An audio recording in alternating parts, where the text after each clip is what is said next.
This guy is very funny. You're gonna love him. Sir, start the applause. Spread it throughout the room. Mr. Jack Russell.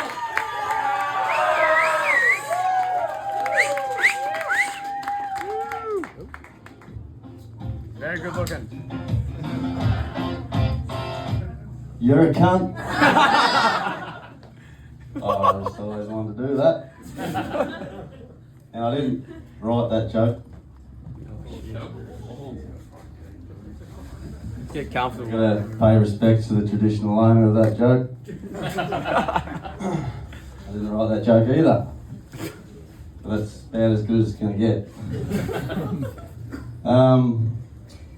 It's only my second headline show. And Brian asked me, like, he said, oh, is there anything that we can do to sort of make you feel more comfortable up there or whatever? And I was like, nah, all good. But if you could get the MC to dress like a fucking fruit salad and not address it the whole show, that'd be good.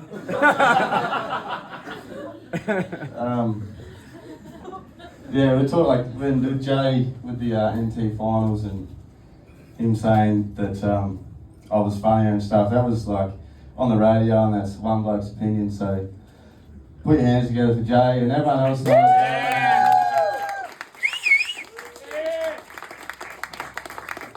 Apparently, I was a pretty close second, and it's alright because girls love it when you come second. So.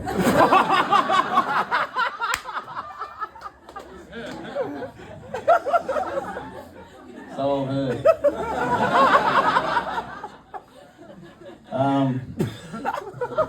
Yeah, the idea that people would pay money to come and watch me talk is pretty weird.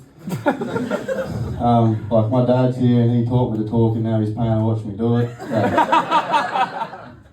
fucking shit investment. He's here with his new girlfriend Harry, and we've got this deal that if he pays for my drinks, I don't tell Mum, so.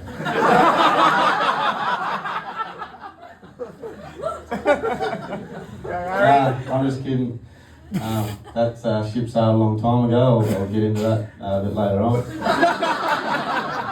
But my mum is no longer with us. Actually, she got into bird watching. Man, it's a slippery slope. Loves Australian native birds. Don't fucking shut up about that. Yeah, my name is Jack Russell. That's not a joke. That's just with the last name Russell, the best first and last name combination my man can come up with. And I say old man because it was back in the 90s when women had a bit less of a say. In the good old days. Nah. But the name comes with some pretty funny interactions, as you can imagine. Like, I'm not a sponsor or an ambassador for these little fuckers, but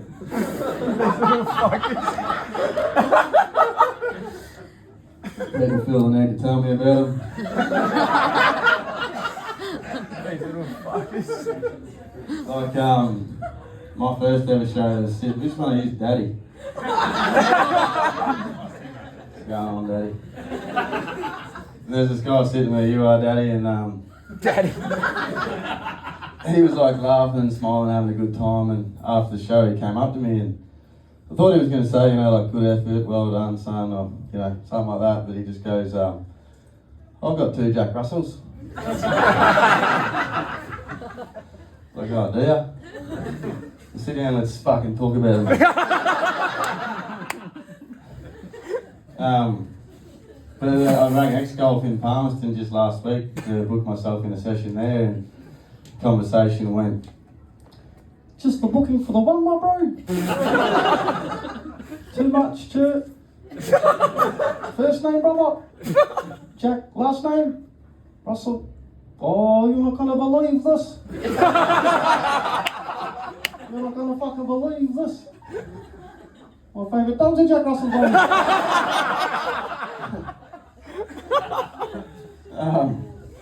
Actually, like just 2 weeks ago, you know Will Swer, whatever his name is, the Banks crew? Will Zwar. Will Swer. Yeah. There's a guy Boots. there's a guy from our footy club that rang me on like a random Tuesday. I was at work and he goes, I don't talk to this bloke much. I call him a motherfucker. And he's that motherfucker. And he goes, he's like, hey man, like pretty random, but I work for the ABC radio and Jack Russell has just been voted the #1 dog breed in the NT. Would you mind having a chat today? And I was like, oh, fucking whatever, mate, yeah. Go on, so this guy's like rang up and like, they're sort of like, you know, so it's not very often that we get these things where we can actually talk to a real life fucking Jack Russell. Yeah, I know, it's fucking weird. I was just at work like 9 o'clock on a Tuesday, I had this 10-minute conversation with this dude, and then I don't think anyone heard it. I was just like, what the fuck? Yeah, so I've also got a twin brother named Daniel, so I'll give you 3 guesses what my dad's favourite drink is. But like, at least he named us after something he loved, you know, it could have been worse. He loves a lot of things. Could have been Forex and gold, Mara and Joanna, or the Ewanelli pub on a Friday.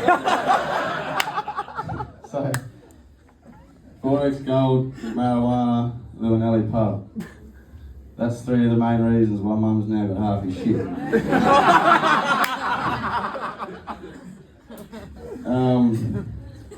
I bought this piece of paper up with me and it's got basically my full set on it. Never been too good at lasting more than 5 minutes without a little bit of help, so if I look at that, that's what I'm doing. But I was born here, grew up in Darwin, and it's a very multicultural place. Like when we were about 12, we moved down to a small town in country Victoria, and that's when I realised that Darwin kids and Victorian kids, like, we sound different, we talk different. Like when I was growing up, it was like, hey, again, brothers, what's going on here? Real fucking Baruga. You know? Nah, this is in Darwin. Oh, Stay with me, brothers. And then I get down to Baruga and sit next to this kid and he's like, yeah, g'day mate, where you from? Baruga's a pretty small joint, mate. Where you from? I'm pretty sure from around here I would have seen you. Where you from? I said, oh, from Darwin. I said, Darwin? Your English is pretty fucking good. I was like, yeah, yep, been working on it. And because I got bullied a bit in primary school, I thought I'd try and fucking mix it up. So he's like, oh, what's your name? And I was like, Jake. And he's like, yeah, what's your last name? I was like, Russell. And he's like, fuck, that was close, mate. Mix the last two letters of your first name up, you get Jack up. You know, like the dogs that you put down the hole chasing up. I was like, yeah, that would have been fucked, wouldn't it? But yeah, it didn't take very long, and I realised that these small country towns are also pretty racist. But it's not necessarily their fault. Like, people in these towns, they sort of grow up there, their parents grew up there, not a lot of them leave. Like Darwin, we grew up with, you know, it's very multicultural, white, black, yellow, green, didn't matter where you're from, we didn't even really see the difference. But, yeah, I get there and that kid, he goes, so you're from Darwin, so you're a black fella? I was like, no. He's like, oh, but you know, you fucking live off the land, eat wallabies and turtles and shit, you know, that's what my old man says goes on up there. It's like, no mate, like, root a book.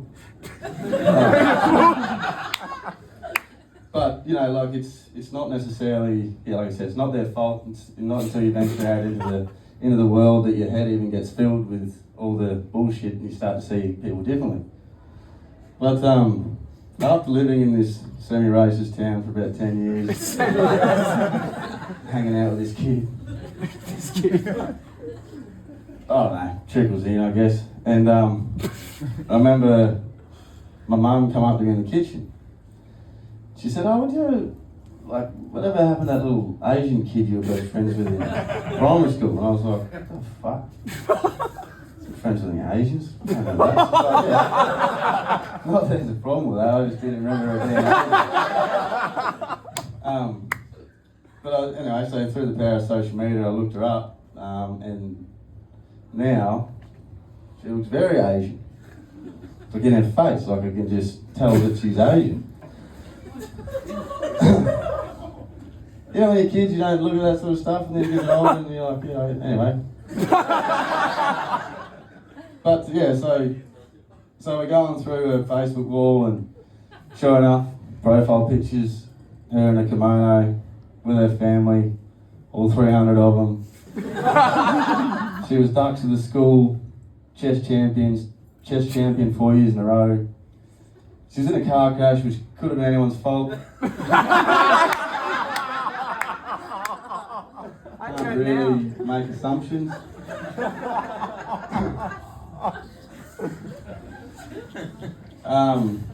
But yeah, so it sort of got me on a bit of a roll, and I started looking up teachers from primary school. Oh shit. Yeah, and you know how like when you're a kid, your teachers are your teachers. You don't think they've got a life outside of school. It's not till you get a bit older and you meet some teachers out and about, and you're like, fuck, you know. Like you know, you're on a 3-day bender in some bloke's kitchen. He's dressed up as a chicken, smashing beers, and you're just like, yeah, so anyway, mate, what do you do? He's like, fuck, teach kids, bro. You don't do that. Yep, little fuckers. Gonna put a movie on Monday and we're coming down harder than 9/11. And that's when you sort of realise that when that TV comes out on Monday morning, it wasn't because your teachers fucking had their shit figured out. They're just fucking having a rough one. And nurses too, fuck me. For people that look after other people, fuck, there's some loose units on. Like I was out on Mitchell Street the other week, being a creep. And there was these two girls, sort of like leaning on each other. One was throwing up. I was just there like. No, I was like, we better go and see if these girls need help, you know, like make sure they're alright. So I went up and was like, you know, you girls are alright. Just like, fuck off, dickhead. We're nurses. Know how to fucking look after each other. Want some pingers? Yep. That's true. Yeah, nurses are loose. Out of this for a second, what are we going on here? Pretty good. We're about 10 minutes in. Oh, yep, there we go. So I love travelling, but I hate planes. Like they're just a big ball of metal soaring through the sky. The wings don't flap. I just think I'd feel better about it if the wings flap. I'm not a rocket scientist, but it just fucking doesn't make sense to me. 80 years. I recently just got back from South America. Anyone been over there? There's a few people been over there. Yeah. Yeah. Good fun. Real good fun. Good coffee. Really good coffee. Really good coffee. Good coffee. Yeah. A+. Clean. Gets you going. It's weird how it's white and it goes up your nose, but it's good stuff. Inside joke. I went over there with a mate. You two shut the fuck up. I'm kidding. You guys are good. Alright, no worries. With the sunnies on and everything. Yeah, Come on, later. You're a crew, mate. No, but I was there with a friend who, it was his first time over there. I went over there in 2018, so I speak a bit of Spanish, fucking hola. And we were at the bank, and like I'd sort of been doing a lot of the talking for the first couple of weeks, and we're at the bank going to get some money out, and he's like, nah, man, hey, let me do this one. Hey, I've done Duolingo. I watched a couple of YouTube videos on how to get money out of banks in foreign countries. I was like, oh, fucking hell, go for it, son. So he's walked up and gone, g'day. Give me some fucking money. And I haven't seen that bloke since. What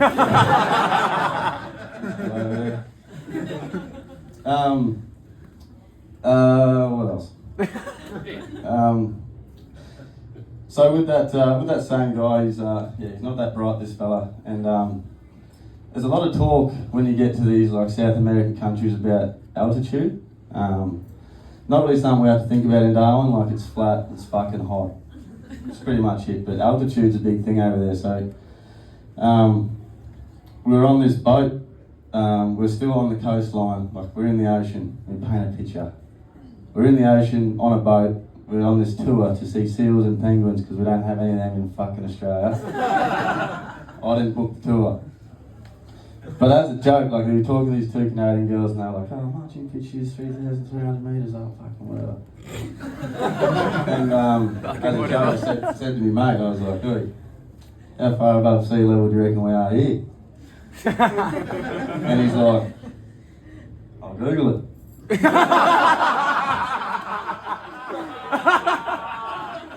ChatGPT. Yeah, I'll ask ChatGPT. Too many copies. Beatty goes bang. Oh yeah, so a lot of talk about altitude, and I was doing this hike, and what you don't really realise, or something that I've sort of learned, is that the higher you go, the colder it gets. Oh no. So I learned that. Don't know if it's common knowledge, but here we are.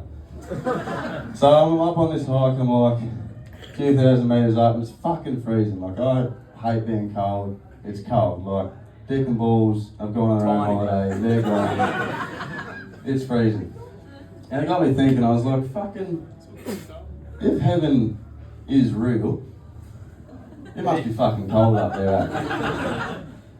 And if it's cold, I don't want to go. And who said hell's that bad? The Bible. Of course they're going to push their own agenda. No one ever gave the devil the chance to write a book. Like there's some pretty fucking gnarly people down there now. Like surely they've figured out a way to make it fun. You got like Tupac, Biggie, Epstein. Like, sure, there's some, smart people that work it out. They got cold piss. They're fucking having a good time. Yes, well, that's That was good. Well, they've also got these public buses. You girls might have seen them, but they look like it's like buses we've got here, but these buses are completely fucked. Like there's no roadworthy certificates on these. It looks like they were put together by some fucking alcoholic crackheads in a shed and just whipped up and fucking sent on the roads. Like they're no good. I'm trying to think of a better way to describe how fucked they are. These buses shouldn't be on the road. But they're always full. Every time you see them, they're chockers. What? Yeah. But that's not the crazy part. The crazy part is that there's always someone standing in the door, like where the door's meant to be, someone hanging outside of it trying to convince you to get on the fucking thing. Like in Spanish obviously, but they're yelling out how much it costs and where they're going. For one, like, no. Two, who is walking somewhere and then randomly decides to fucking go somewhere else? Like if you're getting on a bus, you know where you're going. Don't you? Yeah, fucking hell. Yeah.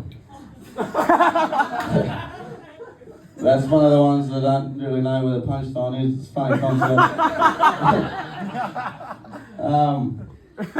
So, a little bit more about me. I donate to charity, like big charities. I love big charities. I donate to charity, which is not true at all. Like I'm not against like the act of charity. Like I I'll fucking fat chick every now and then.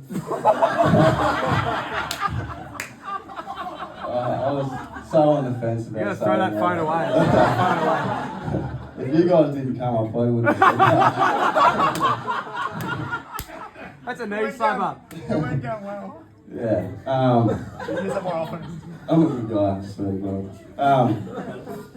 But yeah, like the act of charity, like I don't mind that. Like just big charity companies, they just lost my trust. Basic's still losing over here, don't worry about it. I trust them. He trusts fat. Oh, sorry. You guys didn't even pay for a ticket.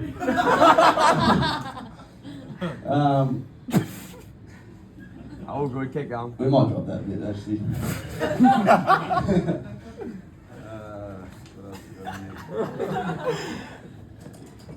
Anyway. So goes on. One thing you realise too is like Australia, like we've got it pretty easy here. Peru, like South Americans, they do it hard. They're always working hard. Like I saw a toddler catch the bus one day, jumped on in front of me. I'm thinking, what the fuck? Going on here, just watched him, and then about 6 stops later, he jumped off, walked into daycare. Yeah, I think about it, could have been a midget, small person, whatever we're allowed to call them. I actually got into an altercation with a midget at Kmart the other day.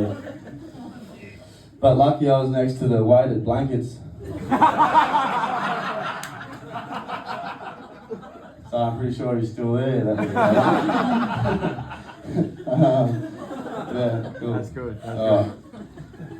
Now, I'm not saying women are dumb. Batesy, stop laughing. I'm not saying that. I think we all do some pretty dumb shit, right? I just think men and women, thanks for coming. Wait, first woman leaving. I just think men and women do different dumb shit. Like, there was these people in the States that blew up a whale. You ever hear about this? This big blue whale washed up on the beach one day. And no one really knew what to do with it. So, they filled it with fucking C4 and blew it up. 100% a bloke's idea, right? It's just some bloke at the back going like, I got an idea. Let's blow the gun up. Now, I was on a walking tour, and there was this lady showing us through the main square of Lima, the capital of Peru. And we get to this statue in this square, and she said, "You see this statue here? This is the statue that represents the liberty and the independence of Peru. The statue was put here to mark 100 years of independence." Chinese. Pretty cool. Yeah, I don't know what that I'm working on the accent.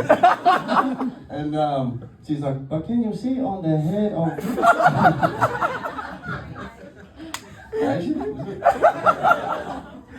We're in China, who fucking cares where we are? Can you see on the head of the lady? She has an animal on top of her head. Can you see what the animal is? And we're like pretty far away, so we're looking like, oh, it's a dog, it's a cow. My mate goes, llama. And he's like, yeah, it's a llama. We're high fiving, fuck yeah. But she said, yes, it is a llama. But this was our mistake. See, when the Statue of Independence was put to the people that make the statue, they said, can you please put a crown with a flame on it to represent the independence? But in Peru, llama, flame, is said flama. So they got mixed up, and now we have llama. I was like, this is your Statue of Independence. And they're just going, fucking close enough. Yeah, that was funny. That was fucking good. Oh yeah, and guess whose idea that was? Yours. Guess which gender come up with that? Possum. Non-binary, actually. First one. Very progressive, the Peruvians. Progressive. Yeah, not funny. Didn't hit. Oh shit.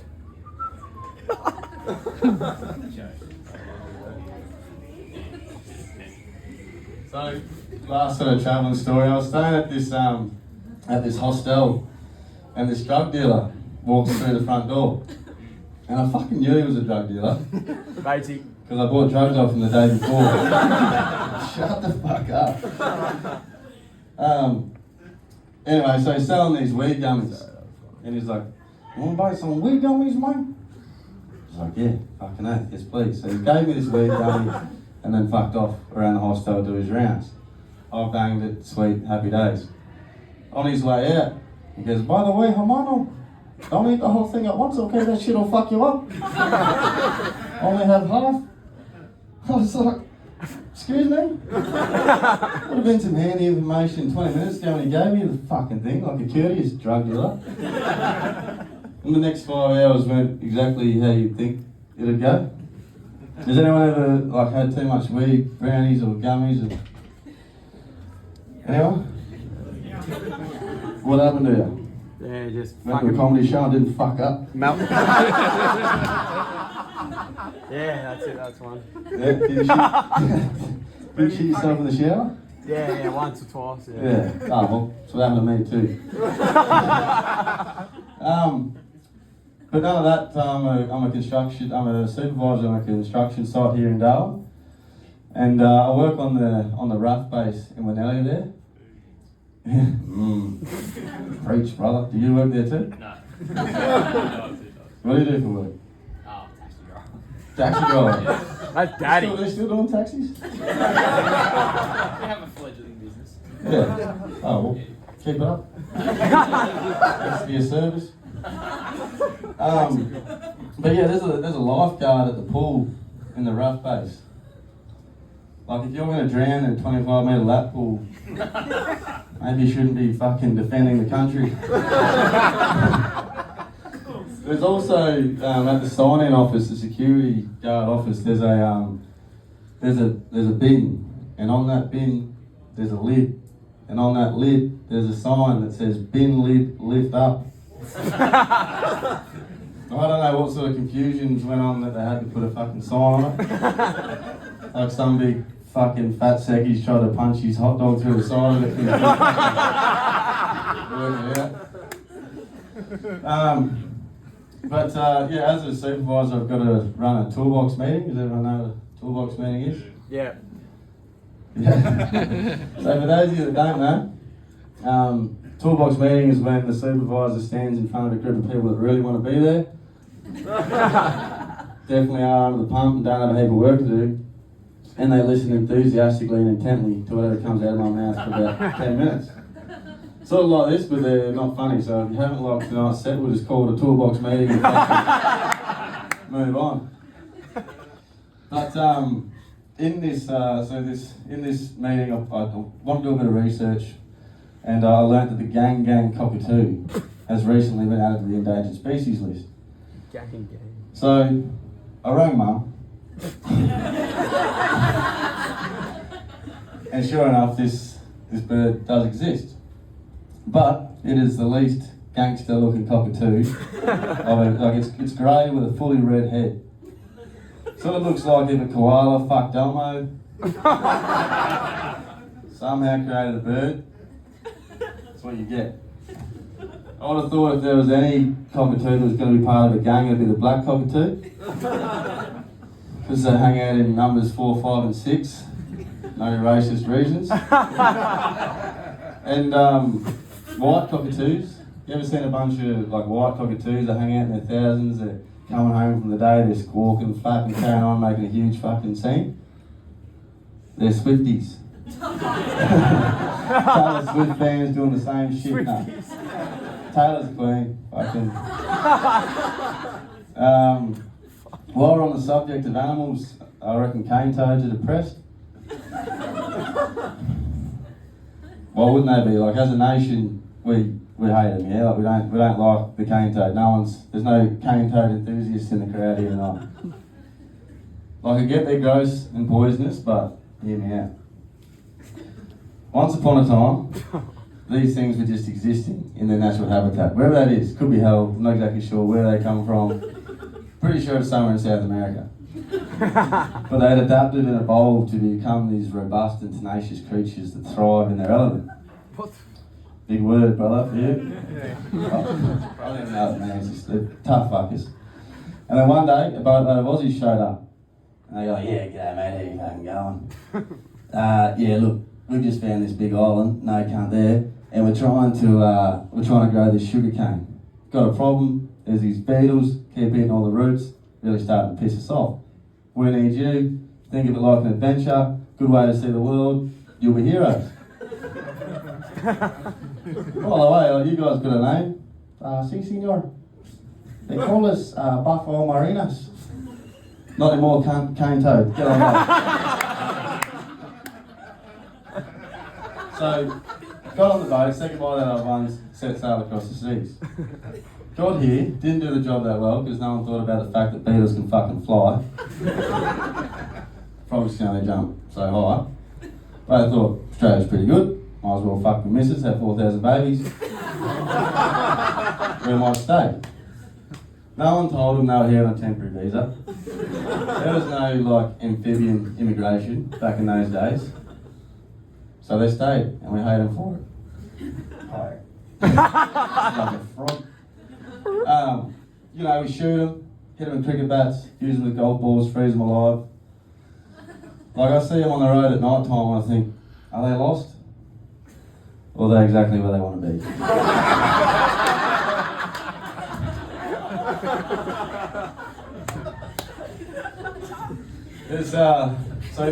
We can call them Australian soldiers and they lost the battle. There's another time some Australian soldiers lost a battle and we lost to a bunch of emus. Has anyone heard about this? No. It's called the Great Emu War of Australia. It's in 1932. And it was a nuisance bird population that the Australian Army deployed proper army people to go and take down this bird population. And we lost. But, you know, imagine that, like, you know, Mrs. like, oh, you're off to war, honey? Yeah, fucking not a big deal, fucking bunch of birds flying around, fucking shit up, no, I'll sort it, no dramas. Get back a couple of months later, how'd you go? Fucking big birds. Fucking lots of them. Keeping in mind too that World War II started like 7 years after that. Oh. So I'm thinking it had to have been part of the criteria for whether you could enter the war or not. Like, Sergeant Phillips, you weren't involved in the Great Emu War, were you? Oh, as a matter of fact, Sergeant, get the fuck out of here, mate. Fuck off. So, I got an idea. Because if Australia goes to war in the next fucking however long, we're fucked. Bunch of TikTokers, Instagrammers, no one coming here is going to war and doing a good job. Mate, are you in the army? No. Anyone in the army? Eat TikToks. No, everyone here is in the army. Oh, you TikTok? Anyway, I got an idea. We train the native bird population to attack, right? Picture this. China's rocked up, send in the fucking emus. China's going, oh, holy fuck. Oh shit, holy shit. COVID-19, what the fuck's going on? But I looked it up. Like they you know, they're going to think COVID's fucking dosed up our chickens and like emus are a pretty scary thing if you've never seen one. I looked up China's bird, they've got the blue-eared pheasant, some sort of robin. You know, we've got fucking cassowaries, magpies, plovers.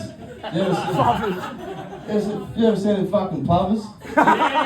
You guys remember that fucking one that laid the eggs in the middle of our ground in pre-season? Remember that? 80 people were on this footy with these two plovers, yeah? Plovers don't give a fuck. So they hit the shores, wedge-tailed eagle, and boom, straight to the face. Plovers. My mum behind them going, don't you shoot that fucking bird, you know, fucking shoot. So send in the birds and Mum, that'll give us time to fucking get it. Yeah, cool. We're back on track. I shouldn't have double-sided these. It's a fucking stupid idea. Alright. I've got a few nieces and nephews. Brothers and sisters like to fuck. Hello each other. Other people. But like having nieces and nephews is like I love it. There's definitely like a bias thing I think with your own family members, your own nieces and nephews, your own kids. Like I think mine, like I'm showing people photos, like look how cute my nephew is. Like oh, look how cute he is. Like sitting down and doing fuck all whatever. And then someone shows me a picture of their niece. I'm like ah. Yeah. But that's a better reaction than being like, oh,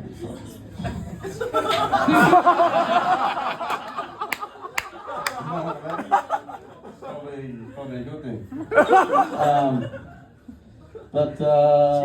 on. Yeah, I just started living with a toddler actually. I put an ad up on Facebook. Showed up. He's just wearing Crocs, little nappy and a bucket hat. I'm thinking, fuck, healthy white baby to make some serious cash. I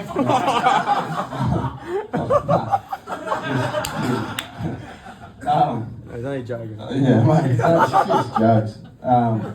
No, recently, my twin brother, his wife Sarah, and their kid have recently moved in with me, and it's one of the cool things about having a twin is when the kid comes out looking a bit like you, no one's really asking any questions. No, I'm not fucking my brother's wife.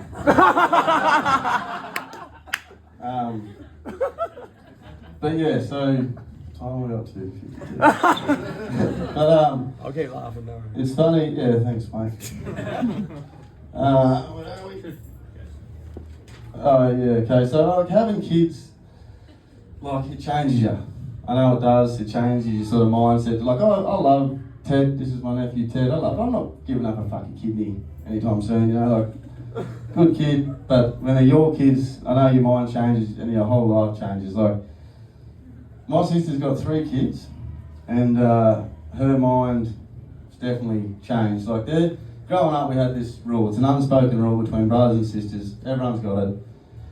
Where like you get to an age where you start getting attracted to girls or boys or whatever, and your sister titties, like her tits good, your sister's tits not good. Right? They're just separated. But something happens the day they have a baby, and they don't talk to you about it. No one discusses anything with you. But you can just be having a conversation, looking at your newborn, you know, this neat little cute thing, and she can just flop a tit out and shove it in your fucking niece and nephew's face, and you gotta act like it's a fucking normal thing. Because if you don't, they get offended. But like I was in Brisbane and I was visiting my sister over there, and she's got a couple of kids herself, and I'm in the pool, she's sitting up on the ledge, so the milkers are at eye level, and her son sort of waddles up from the side. Titty out, bang. Bang. And I'm sort of like, oh, fuck's sake. And she's like, Jack, when are you going to grow up? What's your problem? And I was like, well, he's fucking 6.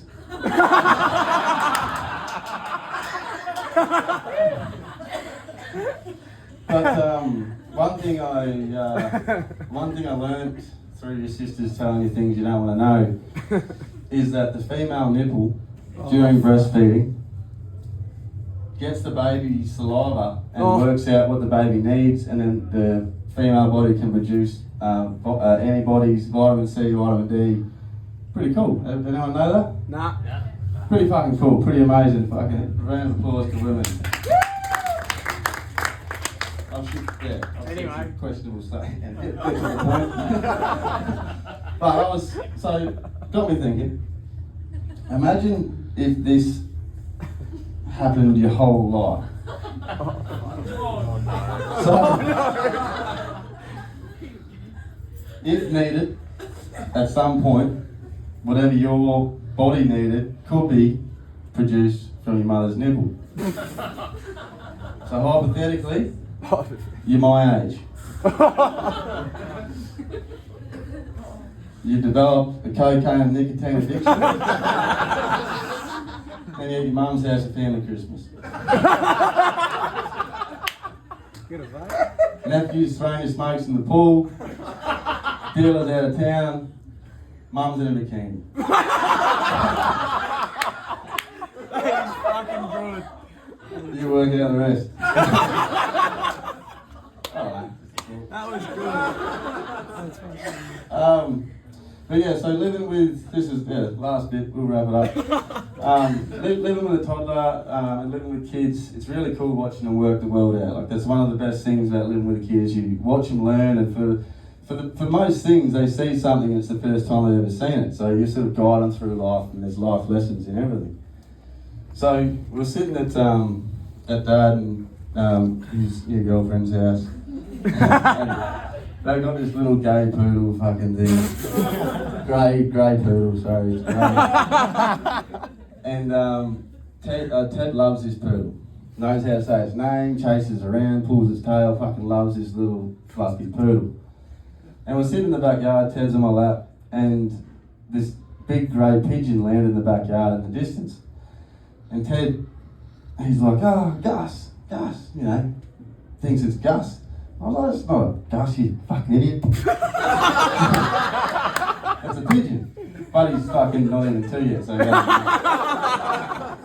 anyway, so Ted's gone to run up to pat Gus, and this fucking pigeon just flew off. Ted's like, what the fuck? Looked at me like, you know, he's shocked. Like, pigeon, you know, I didn't know dogs could fly. Oh my God, there's a life lesson here. So, Ted's come back, he sit on my lap again. Now the pigeon comes into the yard. Gus. So I shot him. He's crying, I'm laughing.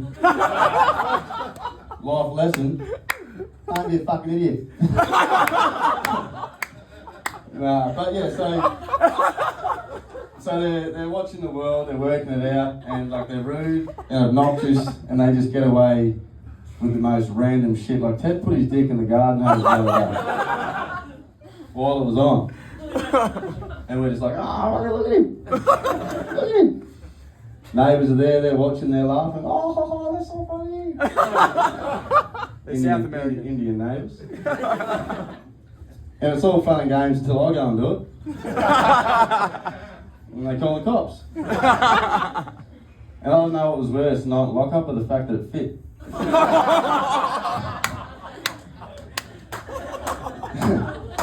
Anyway, so the next day I get home from the night and lock up, and I gotta have a word with Ted. I said, look, come here, little fuck. I like where your head's at. You got the right idea. But when Uncle Jack said, fuck them hoes, I didn't mean the garden hose. Thanks everyone for coming out.